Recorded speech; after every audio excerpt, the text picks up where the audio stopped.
Hi guys, मेरा नाम है राजीव पांडे। मैं आप सबके लिए लेकर आ गया हूँ electrical design drawing estimating second new class, जिसमें हम आपको बताएंगे कि एक ही मोटर को कैसे हम 2 स्पीड कंट्रोल करते हैं। कैसे मतलब उसका पोल चेंज करके हम 2 गति मतलब 3 कलीय प्रेरण मोटर की 2 गति नियंत्रण। मोटर को 2 स्पीड पे चलाने के लिए मोटर की संरचना में परिवर्तन किया जाता है। क्या किया जाता है? उसकी संरचना में परिवर्तन किया जाता है। क्या कि मतलब विभिन्न संख्या के पोलों की 2 वाइंडिंग होती है। 2 वाइंडिंग होती है मतलब भिन्न भिन्न संख्या की कि मतलब एक बाइंडिंग में होंगे तो 5 मतलब एक बाइंडिंग में 6 पोल होंगे। एक ऐसी बाइंडिंग हुई रहेगी जिसमें 3 पोल होंगे। वही बता रहा है कि उसके स्टेटर पर विभिन्न पोलों की संख्या की 2 वाइंडिंग होती है। मतलब 2 वाइंडिंग होती है, उसमें भिन्न भिन्न पोल होते हैं, सेम पोल नहीं होता है। 2 वाइंडिंग होती है, एक कम स्पीड के लिए तथा दूसरी ज़्यादा गति के लिए। प्रत्येक वाइंडिंग अलग अलग सप्लाई से जुड़ी होती है। तो क्या कहता है कि उस पर 2 वाइंडिंग होती है और मतलब एक अलग सप्लाई से जुड़ी होती है और एक अलग सप्लाई से, दोनों वाइंडिंग भिन्न अलग अलग सप्लाई से जुड़ी होती हैं। जैसे हमने पहले पढ़ा था कि ये जो होती है मोटर के स्टेटर में जो हमारी फील्ड वाइंडिंग रन करती है वो क्या होती है, उसका फार्मूला होता है 120 F/P। मतलब इसका क्या मतलब निकले, NS क्या है, पोल के इन्वर्सली प्रोपोर्शनल है।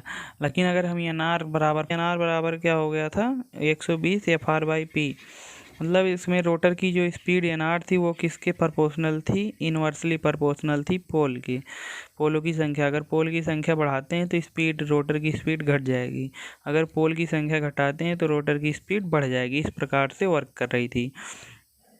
तो इसमें क्या हुआ कि हम इसमें देखेंगे, तो इसमें हमने बताया कि उसकी जो मोटर होती है उसकी पोल मतलब उसकी स्टेटर पर 2 बाइंडिंग की जाती है भिन्न भिन्न पोलों की। मतलब वो क्या होती है, भिन्न भिन्न पोलों की। एक में अगर 6 पोल रहेंगे तो दूसरे में 3 पोल रहेंगे। और 2 बाइंडिंग होती है और दोनों अलग अलग सप्लाई से जुड़े होते हैं। जब एक सप्लाई ऑन करते हैं तो 3 पोल वाला, अगर मान लो पहली सप्लाई पे ऑन हुआ तो दूसरी सप्लाई ऑन करेंगे 6 पोल वाला। तो इस प्रकार से जब पोल की संख्या घटाएं बढ़ाएंगे तो स्पीड घटे बढ़ेगी। तो इसका कनेक्शन कैसे करते हैं, देखिए ये हमारा किस में है। जैसे हमने यहाँ पर सप्लाई दी, यहाँ पर हमने सप्लाई दी, तो ये हमारा स्टार कनेक्शन में। स्टार कनेक्शन आपने ऐसा देखा होगा कुछ इस प्रकार से, यहाँ पर सप्लाई देते हैं और ये बाइंडिंग जुड़ी रहती है, स्टार कनेक्शन हो जाता है। तो अगर यहाँ आर वाई भी देते हैं तो ये स्टार हो जाए। इसी प्रकार से ये भी है, सिर्फ क्या है कि ये कॉइल यहाँ जाके जुड़ी, ये कॉइल यहाँ जाके जुड़ी, ये कॉइल यहाँ जाके जुड़ी और यहाँ न्यूट्रल जनरेट होता है। यहाँ आर वाई बी देते हैं और यही सिर्फ क्या हो गया है, यहाँ पर आके जुड़ गया है। और न्यूट्रल अगर जाके यहाँ जुड़ जाता है तो कोई दिक्कत नहीं है। यहाँ क्या होते हैं, हमें कोई दिक्कत नहीं होती है क्योंकि न्यूट्रल बैलेंस करता है सभी को। तो यहाँ से अगर जाके ये जुड़ा हुआ है यहाँ पर न्यूट्रल में तो कोई समस्या नहीं है यहाँ से।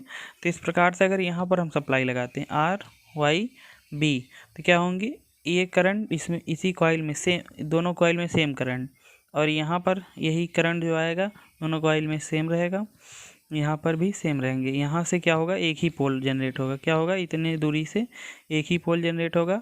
यहाँ से भी एक ही पोल होंगे, यहाँ से भी एक ही पोल होंगे। मतलब एक पोल इससे, एक पोल इससे, एक पोल इससे, 3 ही पोल बन पाएँ। लेकिन अगर इसी हम बाइंडिंग को 2 पार्ट में डिवाइड कर दें, ऐसे पैरेलल बाइंडिंग बना दें, क्या करें, कुछ कनेक्शन ऐसे कर दें कि ये पैरेलल में हो जाए। यहाँ पर सप्लाई जो जा रही है इन दोनों सप्लाई के बीच में पैरेलल आ जाए। तो पैरेलल आने का मतलब है कि एक पोल यहाँ बन जाएगा, एक पोल यहाँ बन जाएगी। जैसे अभी तक हमने सप्लाई यहाँ पर दे रखी थी तो ये हमारे क्या हो रहे थे, 3 ही पोल बने थे। यहाँ पर सॉरी गाइस आपको दिख नहीं रहा था, यहाँ पर जब हमने सप्लाई दे रखी थी तो यहाँ पर 3 पोल बने थे। लेकिन जब क्या है, हम सप्लाई अगर यहाँ बीच में देते हैं तो यही हमारा क्या होंगे, ये दोनों बाइंडिंग आपस में पैरेलल में हो जाएंगे। क्यों पैरेलल में हो जाएंगे, क्योंकि जब हम यहाँ पर सप्लाई देंगे तो इधर भी करंट डिवाइड होगा, इधर भी। लेकिन इधर से जब निकलेगा और इधर से निकलेगा, दोनों आपस में जाके यहाँ पर मिल जाएंगे। कहाँ से निकलेगा, इधर से जब निकलेगा, इधर से ये जाके निकलेगा, ये ऊपर वाली सप्लाई बंद कर देंगे। जब हम सप्लाई यहाँ बीच से देंगे तो ये ऊपर से जो सप्लाई दे रखे हैं वो बंद कर देंगे। क्या करेंगे, इसे हम बंद कर देंगे, ऊपर से जो सप्लाई आ रही है। जब सप्लाई हम यहाँ पर देंगे तो इधर से भी करंट जाएगा, इधर से जाएगा और इधर से भी जाएगा। ये करंट इधर से जब निकलेंगे, इधर से और ये इधर से, तो ये जाके दोनों आपस में यहाँ मिलेंगे, यहाँ मिलेंगे। तो ये मतलब क्या हुआ, ये दोनों आपस में पैरेलल में आ गए ना। क्या होंगे, ये दोनों कॉइल आपस में इस तरह से पैरेलल में आ गए। यहाँ पर एक टर्मिनल, अगर यहाँ पर सप्लाई देते हैं तो ये सप्लाई इधर को जाएगी, इधर को जाएगी, और ये सप्लाई ऊपर वाली जब सप्लाई बंद है तो ये इधर से निकलेगा, ये इधर से निकलेगा, इधर जाके यहाँ पर क्या होंगे, आपस में मिल जाएंगे। इस प्रकार से अगर यहाँ पर सप्लाई दे रहे हैं तो ये सप्लाई इधर से निकलेगी, इधर से आते हुए यहाँ पर, इसके बाद ये सप्लाई इधर से निकलेगी क्योंकि यहाँ पर हमने बीच में दे रखा है, और यहाँ पर आके क्या हो जाएंगे, ये वाला तब तक यहाँ आएगा और यहाँ पर तीनों क्या हो जाएंगे, आपस में मिल जाएंगे। तीनों का जो आउटपुट रहेगा वो आपस में मिल जाएगा। इस प्रकार से कुछ कनेक्शन हो जाएगा कि यहाँ पर सप्लाई जैसे आर लगा देंगे, यहाँ वाई लगा देंगे, यहाँ बी लगा देंगे, यहाँ तो ये दो बाइंडिंग आपस में पैरेलल होके जो इसका आउटपुट रहेगा तीनों एक में मिल जाएगा। तो इस प्रकार से हमारे यहाँ पर एक पोल बनेगा, इस कॉइल में एक कॉइल में यहाँ, एक कॉइल में यहाँ, एक कॉइल में यहाँ, मतलब 4 पोल हो गए, 2 यहाँ बन जाएंगे, मतलब 6 पोलों की संख्या 2 गुनी हो गई। अभी जब हमने सप्लाई यहाँ पर लगा के रखी थी तो हमारे पोलों की संख्या 3 थी, लेकिन जब सप्लाई हमने ऊपर से कट की और बीच में लगा दी, कहाँ, यहाँ पर, तो जब हमने बीच में लगा दिया तो ये क्या हो गए, ये हमारी बाइंडिंग कुछ इस प्रकार से हो गई, और इस प्रकार से होने से हमारी पोलों की संख्या बढ़ गई क्योंकि इसकी बाइंडिंग पैरेलल में आ गए। और किस प्रकार से पैरेलल में आए इसको हमने ऊपर बताया।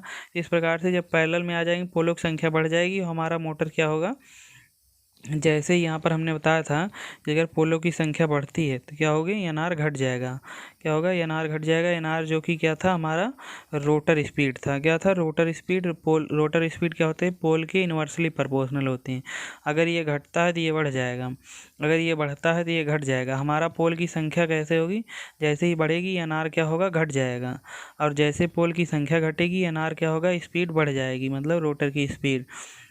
तो इस प्रकार से जैसे हम इधर से कनेक्शन कट करके इधर कनेक्शन देते हैं, पोल की संख्या हमारी क्या हो जाएगी, जैसे हम बीच में कनेक्शन देते हैं पोल की संख्या क्या होगी, बढ़ जाएगी। जैसे ही पोल की संख्या बढ़ी हमारा एनआर कम हो जाएगा क्योंकि इन्वर्सली प्रोपोर्शनल है। क्या होगा, एनआर कम हो जाएगा, स्पीड धीमी हो जाएगी। लेकिन जैसे ही हम क्या होंगे, यहाँ पर सप्लाई देते हैं, यहाँ पर आर वाई बी पे, तो हमारा पोल की संख्या कम हो जाएगी। एक पोल यहाँ पर बनेगा, एक पोल यहाँ पर बनेगा, एक पोल यहाँ पर। पोल की संख्या जैसे ही कम होगी, तो ये पोल की संख्या क्या हुई, कम हुई, तो स्पीड क्या होगी, जाहिर सी बात है बढ़ जाएगी। तो इस प्रकार से हम पोल की संख्या अगर कम करते हैं तो स्पीड क्या होती है, बढ़ जाती है। अगर पोल की संख्या बढ़ाते हैं तो क्या होती है, स्पीड घट जाती है। अब इसे हम क्या करते हैं, आपको इसमें मतलब कंट्रोल वायरिंग दिखाते हैं, मतलब जैसे कि मतलब ऑटोमेटिक है। कैसे, एक बार हम एक बटन को प्रेस करेंगे तो हमारा कॉन्टेक्टर, जैसे क्या हुआ कि इसमें हम सब, जैसे हमने यहाँ पर आपको बताया था कि ये एक बार सप्लाई हम इधर से देते हैं, उसके बाद जब हमारा इधर से देते हैं पोल की संख्या कम रहती है। पोल की संख्या जब कम रहती है तो हमारा मोटर स्पीड में, जैसे हम बता रहे थे कि जब हम सप्लाई यहाँ पर देते हैं तो हमारा मोटर पोल की संख्या कम होती है। पोल की संख्या कम होने से स्पीड ज़्यादा तेज़ होती है मोटर की। अगर हम यहाँ पर एक कॉन्टैक्टर यूज कर लेंगे, क्या करेंगे, यहाँ पर एक कॉन्टैक्टर यूज कर लेंगे। जब चाहेंगे इस कॉन्टैक्टर को जब ऑन करेंगे तो ये वाली सप्लाई क्या होगी, जाएगी। क्या होगी, सप्लाई इधर से जाएगी। जैसे हमने यहाँ पर कॉन्टैक्टर यूज कर लिया एक, तो यहाँ पर एक कॉन्टैक्टर मान लीजिए ए हो गया। अगर इस कॉन्टैक्टर को जैसे हम एनर्जाइज करते हैं, ये क्या होगा, अट्रैक्ट हो जाएगा, इधर वाली सप्लाई इधर को पास होगी, तो हमारा पोल कम बनेगा। लेकिन अगर हमें पोल ज़्यादा बनाना है तो यहाँ से हम सप्लाई को निकालेंगे इस साइड से, और एक कॉन्टैक्टर हम यहाँ पर यूज करेंगे। क्या करेंगे, आपको दिख नहीं रहा है, हमने एक सप्लाई यहाँ से निकाली और एक यहाँ से और एक यहाँ से निकाला, तो यहाँ पर हम क्या करेंगे, एक कॉन्टैक्टर यहाँ पर यूज करेंगे। और जैसे ही इस कॉन्टैक्टर को हम क्या करेंगे, कॉन्टैक्टर बी को एनर्जाइज करेंगे। ये मान लीजिए कॉन्टैक्टर बी हो गया। जैसे ही हम कॉन्टैक्टर बी को एनर्जाइज करते हैं, तो जैसे कॉन्टैक्टर बी को एनर्जाइज करते हैं, इधर वाली सप्लाई बीच में जाना शुरू हो जाएगी। इधर वाली बीच में जैसे जाएगी तो क्या होगी, ये दोनों आपस में पैरेलल में आ जाएंगे। ये दोनों आपस में पैरेलल में आ जाएंगे, ये दोनों आपस में पैरेलल आ जाएंगे। पोल की संख्या बढ़ जाएगी, स्पीड क्या होगी, कम हो जाएगी। तो हम क्या करेंगे, जब कॉन्टैक्टर बी को ऑन करेंगे, यहाँ से कॉन्टैक्टर बी को अगर ऑन करते हैं तो हम कॉन्टैक्टर ए को बंद कर देते हैं। किसको, कॉन्टैक्टर ए को। अगर कॉन्टैक्टर ए को ऑन करते हैं तो किसको बंद कर देते हैं, कॉन्टैक्टर बी को। इस प्रकार से हम वर्क कराते हैं। अब इसकी हम कंट्रोल वायरिंग आपको दिखा देते हैं। इसमें क्या है, हमारा एक एनसी पुश बटन है जिससे हम क्या करते हैं, मोटर को स्टॉप करने के लिए यूज करते हैं। उसके बाद यहाँ से पावर निकला हमारा कहाँ तक जाएगा, एक S1 पुश बटन है। S1 क्या है, एक मैकेनिकली इंटरलॉक स्विच है। ये S1 किससे इंटरलॉक है, मतलब ये S2 पुश बटन है, ये NO है, और ये S1 जो है NC है, इससे इंटरलॉक है आपस में, दोनों से क्या होंगे, सप्लाई यहाँ पहुँच रही है, यहाँ पहुँच रही है। लेकिन ये क्या है, ये हमारा टाइमर का एनो है, टाइमर यहाँ पर यूज हुआ है। जैसे ही हम यहाँ सप्लाई देते हैं ये यहाँ पहुँच रही है यहाँ, लेकिन जैसे क्या होती है हमारी पावर सप्लाई, यहाँ से हम इसको एक बार प्रेस करते हैं, प्रेस करके छोड़ते हैं, ये करंट इधर को पास हो जाएगा, टाइमर ऑन, इधर को भी पास होगा, इधर को भी पास होगा। टाइमर ऑन होते ही हमारी इधर से भी टाइमर 15-18 वर्क करने लगेगा, इधर से भी करंट पास। और ये हमने क्या किया है, कॉन्टैक्टर बी का ऑक्सिलरी एनसी यूज किया है। ऑक्सिलरी एनसी जब कॉन्टैक्टर बी बंद रहता है तो ऑक्सिलरी एनसी वर्क नहीं करता है। जब कॉन्टैक्टर बी एनर्जाइज होता है तो ये ऑक्सिलरी एनसी क्या हो जाता है, एनो हो जाता है। तो अभी कॉन्टैक्टर बी क्या है, एनर्जाइज नहीं, इस प्रकार ये एनसी है, ये भी करंट पास करेगा, पास करते ओवरलोड रिलीज होता है, कॉन्टैक्टर ये हमारा क्या हो जाएगा, एनर्जाइज। जैसे ही कॉन्टैक्टर एनर्जाइज होगा, हमारा पोल हमने बताया था ना, ये हमारा कम पोल वाला, जैसे कॉन्टैक्टर एनर्जाइज होगा, कम पोल की संख्या बनेगी और हमारा मोटर स्पीड से रन करेगा।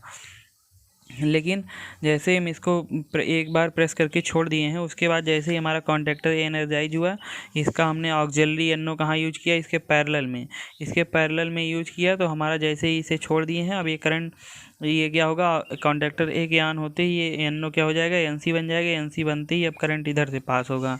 ये करंट क्या होगा, अब इधर से पास हो रहा है, इधर से पास होते ही सारी क्रिया वैसी चल रही हैं। लेकिन क्या होता है कि टाइमर में हमने टाइम फिट करके रखा, मान लीजिए 15 सेकंड, 25 सेकंड, जितना उसका रेटिंग होगा, मतलब कहाँ तक फिट कर सकते हो, 1 मिनट, उसके वजह से हमने 15 सेकंड फिट करके रखा। 15 सेकंड बाद ये क्या होगा, 15-18 वर्क करना बंद करेगा। 15-18 वर्क करना जैसे ही बंद करेगा, तुरंत क्या होगा, हमारा टाइमर का एनो स्टार्ट हो जाएगा। करंट यहाँ तक आ ही रहा था, जैसे ही एनो स्टार्ट होगा, एनो क्या करेगा, करंट को पास कर देगा। अब हमने S2 बटन को एक बार प्रेस करके छोड़ दिए हैं, छोड़ने के बाद ये जो एनो बना था, अभी एनसी बन चुका है फिर से, ये भी करंट पास कर देगा, ओवरलोड रिले से कॉन्टैक्टर बी ऑन हो जाएगा। लेकिन कॉन्टैक्टर बी जैसे ही ऑन होगा, कॉन्टैक्टर बी का हमने ऑक्सिलरी एनसी यहाँ पर यूज किया है, कॉन्टैक्टर ए वाले में, ये क्या हो जाएगा, ऑक्सिलरी एनसी एनो बन जाएगा। अगर हमारा टाइमर थोड़ा टाइम भी लेता है बंद होने में, क्योंकि जैसे ही ये 15-18 कट करेगा, कट करते ही यहाँ सप्लाई कट होगी, हमारा टाइमर के, अरे ये हमारा कॉन्टैक्टर बंद होगा। जब कॉन्टैक्टर बंद होगा तब जाके हमारा ये बंद होगा, इसका ऑक्सिलरी एनो। जब ऑक्सिलरी एनो बंद होगा तब इधर से सप्लाई पास होना बंद हो जाएगी, क्योंकि जब इधर सप्लाई नहीं जाएगी तो यहाँ से सप्लाई तो अवरुद्ध हो चुकी, जब हमने इसको छोड़ दिया था तभी से, और इधर सप्लाई जा रही थी, ये भी अवरुद्ध हो गई, तो टाइमर तब जाके बंद होगा। टाइमर तब बंद होगा, उतनी देर में ये क्या करेगा, सप्लाई को पास कर देगा, इधर से भी कॉन्टैक्टर बी ऑन हो जाएगा। जब कॉन्टैक्टर बी ऑन होता है तो पोल की संख्या बढ़ जाती है, हमने अभी पीछे बताया था, पोल की संख्या जैसे ही बढ़ गई तो हमारा मोटर स्लो स्पीड पे वर्क करने लगेगा, और तब स्लो स्पीड पे वर्क करने लगेगा। इसके पैरेलल में हम क्या करेंगे, सॉरी गाइज, अगर हमने, जब हमारा टाइमर बंद हो जाएगा तो ये हमारा फिर से छूट जाएगा। लेकिन इसके पैरेलल में अगर हम क्या करते हैं, इसके पैरेलल में हम कॉन्टैक्टर बी का ऑक्सिलरी एनो यूज कर लेते हैं, कॉन्टैक्टर बी का ऑक्सिलरी एनो यूज कर लेते हैं। तो ये हमारा क्या होगा, जैसे ही कॉन्टैक्टर बी ऑन होगा, ये क्या होगा, यहाँ पर जाके एनसी बन जाएगा। एनसी बनते ही अब टाइमर तो बंद हो चुका है, टाइमर जब बंद होगा तो ये भी बंद हो जाएगा। जाहिर सी बात है, जब टाइमर एनर्जाइज ही नहीं रहेगा तो ना उसका 15-18 चलेगा, ना 25, ना 28। अगर टाइमर आप नहीं जान पा रहे हैं 15-18 या 25-28 क्या है, तो आप हमारा टाइमर की वीडियो जाके देख लीजिए, वहाँ से आपको पता चल जाएगा, प्लेलिस्ट में है। तो क्या होगा, अब हमारा पावर सप्लाई इधर से पास होने लगेगी। पावर सप्लाई जब पास होगी तो यहाँ से S1 भी क्या है, S1 भी पास करेगा और A2 भी पास करेगा। A2 क्या है, ये टाइमर ए जो है, अरे नहीं सॉरी गाइज, कॉन्टैक्टर ए जो है उसका ऑक्सिलरी एनसी है। ऑक्सिलरी एनसी तभी वर्क करेगा जब कॉन्टैक्टर ए क्या होगा, एनर्जाइज नहीं होगा। जैसे ही कॉन्टैक्टर ए एनर्जाइज होता है, ये एनो बन जाएगा, एनो बन जाएगा तो इधर से सप्लाई नहीं जाएगी, तो सप्लाई बंद हो गई, हमारा टाइमर भी बंद हो गया। टाइमर के बंद होने से ये बंद हो गया, लेकिन हमारी सप्लाई इधर से अब पास होने लगी है, क्योंकि हमारा कॉन्टैक्टर भी ऑन हो चुका था टाइमर के बंद होने से पहले। टाइम जैसे ही ऑन हुआ था, ये हमारा वर्क करने लगा था, ये इससे वर्क करने से इधर सप्लाई पास हो रही थी, ये भी ऑन है। कॉन्टैक्टर बी के ऑन होते ही पोलों की संख्या अधिक हो गई थी, जिससे हमारा मोटर क्या हो गया था, स्पीड स्लो हो गया था और स्लो स्पीड पे हमारा मोटर चल रहा है। तो हम जब चाहेंगे कि हमें स्पीड फिर से बढ़ा लें तो हम क्या करेंगे, एक बार जाके S2 को फिर से प्रेस करेंगे। जैसे ही हमने S2 को प्रेस किया, इधर इसका S1 क्या होगा, यहाँ NO बन जाएगा। जैसे ही NO बना, इधर की कॉन्टैक्टर बी की supply cut, contactor B off, और कॉन्टैक्टर बी का जो यहाँ पर NC कॉन्टैक्टर बी का हमने ऑक्सिलरी NC यूज किया था ना, जब तक कॉन्टैक्टर बी एनर्जाइज था तब तक ये NO था। उसके बाद जैसे ही कॉन्टैक्टर बी ऑफ, ये NC हो गया। NC होने के बाद ये सप्लाई इधर से पास हो जाएगी, ये इधर से, और ये इधर से यहाँ तक पहुँची। लेकिन जैसे ही टाइमर एनर्जाइज हुआ, ये भी सप्लाई यहाँ से पास करेगा और ये NC बन ही चुका है। कॉन्टैक्टर बी के बंद होते ही यहाँ सप्लाई फिर से पास। जैसे ही ये सप्लाई फिर से पास करेगा, कॉन्टैक्टर ए ऑन, कॉन्टैक्टर ए के ऑन होते ही ये हमारा होल्ड होगा। ये होल्ड होते ही यहाँ पर NC बन जाएगा। अब जैसे ही इसे हमने छोड़ भी दिया तो करंट इधर से जाएगा। क्या होगा, करंट इधर से जा रहा है, लेकिन अगर इसमें टाइम फिट है 15 सेकंड बाद ये फिर से स्पीड स्लो कर देगा। टाइम ये जैसे ही 15 सेकंड होगा, बस ये कट ऑफ होगा, ये ऑन हो जाएगा। इसके ऑन होते ही इधर से सारी क्रिया इतनी स्पीड से होंगी। जैसे ही ये यहाँ से सप्लाई कट होगा, कॉन्टैक्टर ए बंद होगा। क्या होगा, कॉन्टैक्टर ए बंद होते ही, कॉन्टैक्टर ए जैसे ही बंद हुआ, इसका ऑक्सिलरी हमने NC यहाँ यूज किया है अभी तक। जब तक कॉन्टैक्टर ए एनर्जाइज था तब तक ये NO बना था। जैसे ही कॉन्टैक्टर ए एनर्जाइज होना बंद हुआ, ये NC हो जाएगा। NC होते ही इतने टाइम में करंट इधर को पास कर देगा। कॉन्टैक्टर भी ऑन, जैसे ही ऑन, ये होल्ड, ये इसके होल्ड होते ही क्या होगा, करंट अब इधर से भी पास होने लगा है। इधर से भी पास होने लगा। टाइमर अभी बंद हुआ या नहीं हुआ उसका दिक्कत नहीं है। करंट क्या हुआ, अब इधर से भी पास हो रहा है।